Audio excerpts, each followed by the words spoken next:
Assalamualaikum warahmatullahi wabarakatuh. Alhamdulillahi rabbil alamin. Wassalatu wassalamu ala ashrafil anbiya'i wal mursalin Sayyidina wa habibina wa maulana Muhammadin wa ala alihi wa sahbihi ajma'in. Rabbi shrah li sadri wa yassir li amri wahlul 'uqdatam min lisani yafqahu qawli. Amma ba'd. Alhamdulillah, pertama-tama marilah kita panjatkan puja dan syukur kita kehadirat Allah Subhanahu wa Ta'ala yang telah memberikan banyak sekali rahmat kepada kita, khususnya kaum muslimin wal muslimat, sehingga senantiasa kita tercurahkan oleh rahmatnya. Dan pada bulan ini, bulan suci Ramadan, bulan yang kita tunggu-tunggu dan bulan yang sangat disukai oleh para aulia Allah, orang yang sangat dicintai Allah setelah para sahabat dan para tabi'in. Salat serta salam senantiasa kita curahkan kepada baginda agung Muhammad sallallahu alaihi wasallam yang telah membimbing kita dari zaman jahiliyah sampai zaman sekarang ad-dinul Islam. Pada bulan suci Ramadan kali ini, marilah kita menambahkan ibadah-ibadah kita, terutama ibadah sunnah.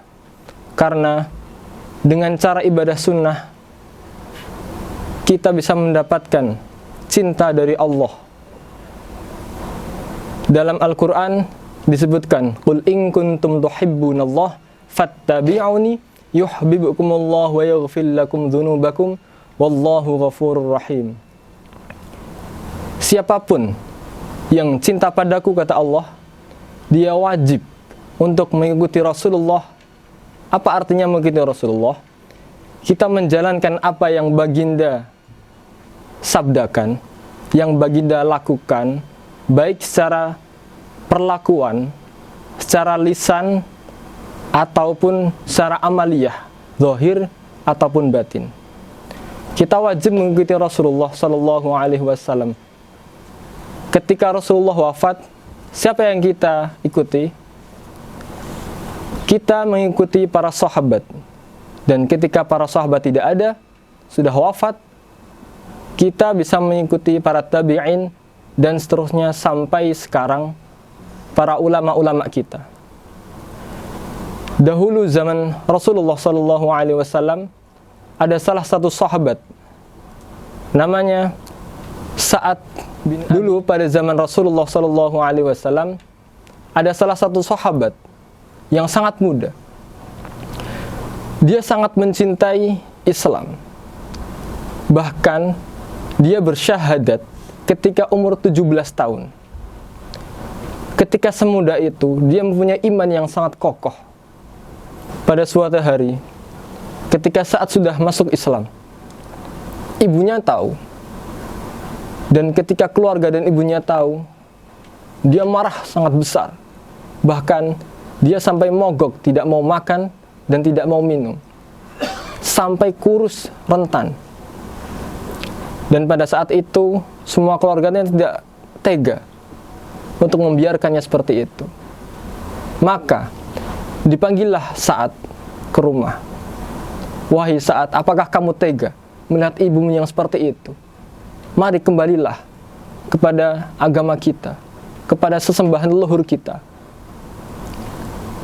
Dan semua orang membujuk Sa'ad bagaimanapun caranya, supaya ibunya mau makan, mau sehat lagi, dan Sa'ad disuruh untuk kembali kepada zaman jahiliyah, kepada sesembahan para leluhurnya.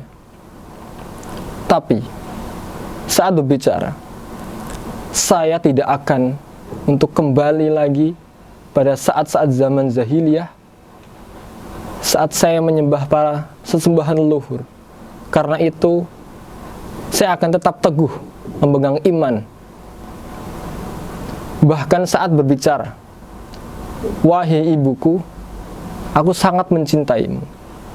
Tapi, kecintaanku pada Allah dan Rasulnya tidak akan bisa tergantikan.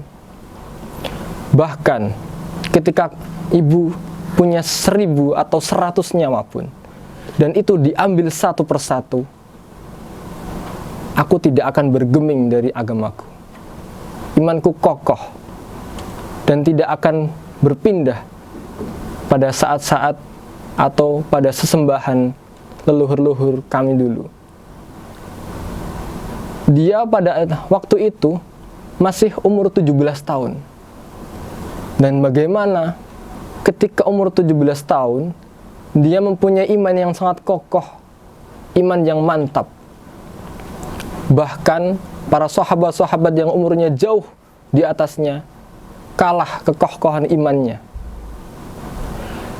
Tapi cinta kepada orang tua juga tidak bisa dilepas. Walaupun pada saat itu ibunya tidak masuk Islam atau belum masuk Islam, dia tetap mencintai ibunya. Bahkan dalam satu cerita, suatu ketika di surga ada seseorang yang menangis atau mendengar tangisan. Ketika di surga mendengar suatu tangisan, itu adalah sebuah keanehan.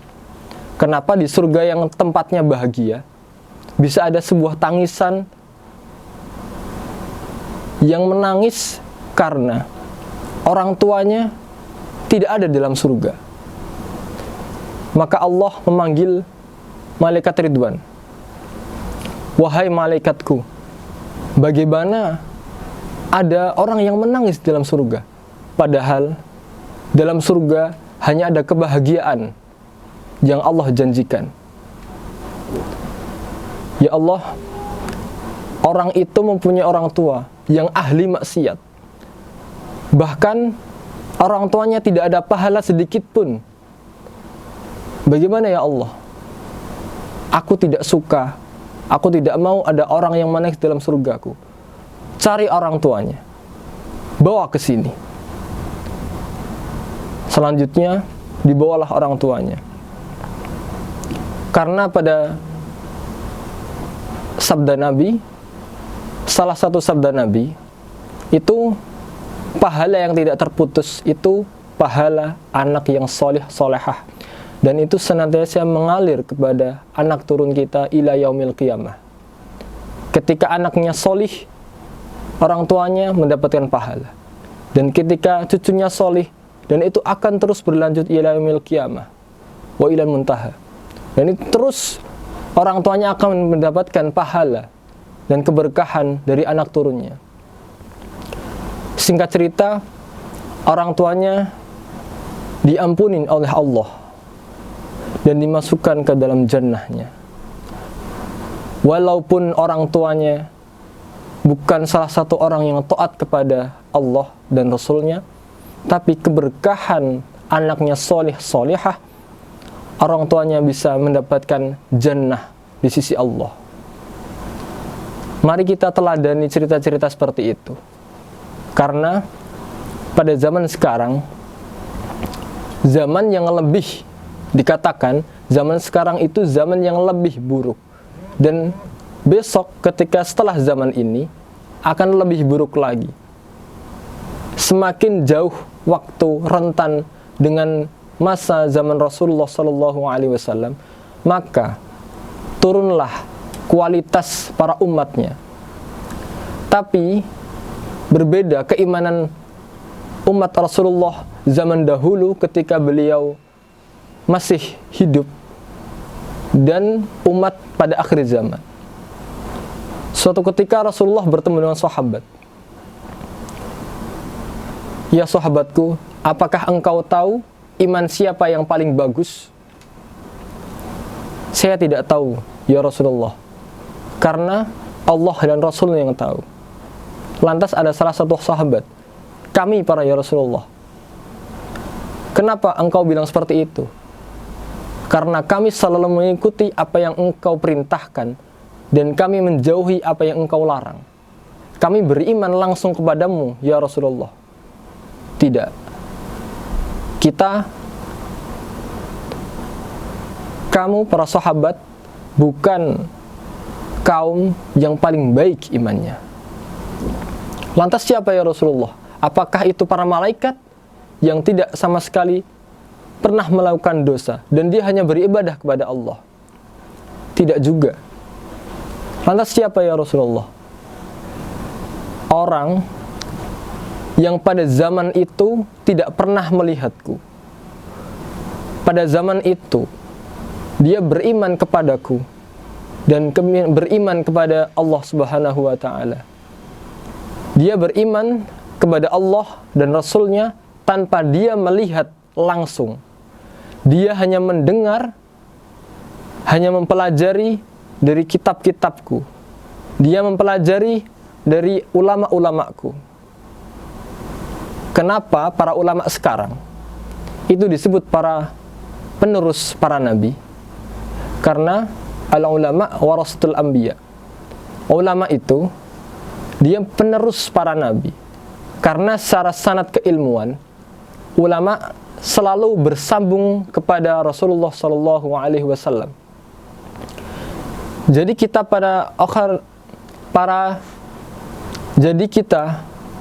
orang pada akhir zaman seperti ini hanya bisa mengikuti Rasulullah dengan cara mengikuti atau mengamalkan ilmu yang diajarkan pada atau para ulama kita. Bagaimana kita mengikutinya? Padahal ada Quran dan hadis. Ya, kita mengikuti Quran dan hadis. Tapi bagaimana kita cara memahami Quran dan hadis itu hanya bisa lewat para ulama kita. Karena kemampuan kita sekarang tidak bisa langsung memahami Quran dan hadis. Melainkan kita membaca Quran dan hadis dan mendengarkan bagaimana cara pengamalian Quran dan hadis itu.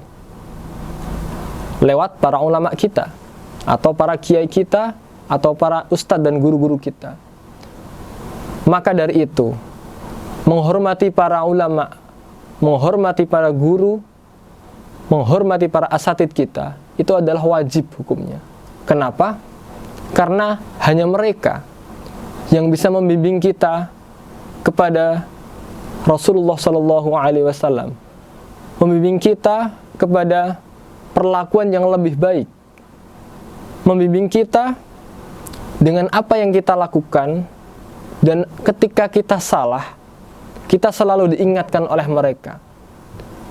Karena kita tidak bisa memahami Al-Quran dan hadis secara langsung, maka kita harus selalu belajar dari para ulama-ulama kita. Karena mereka adalah penerus para nabi secara keilmuan. Mencintai ulama dan orang tua adalah wajib untuk kita. Dan semoga kita bisa terus meneladani apa yang mereka perbuat, apa ilmu mereka, dan kita bisa mengamalkan semua yang diajarkan oleh Rasulullah sallallahu alaihi wasallam dan para guru-guru kita. Sekian dari saya. Semoga Ramadan ini lebih membawa berkah daripada Ramadan kemarin, dan semoga kita selalu menjadi umat yang lebih baik lagi dari hari ke hari. Wassalamualaikum warahmatullahi wabarakatuh.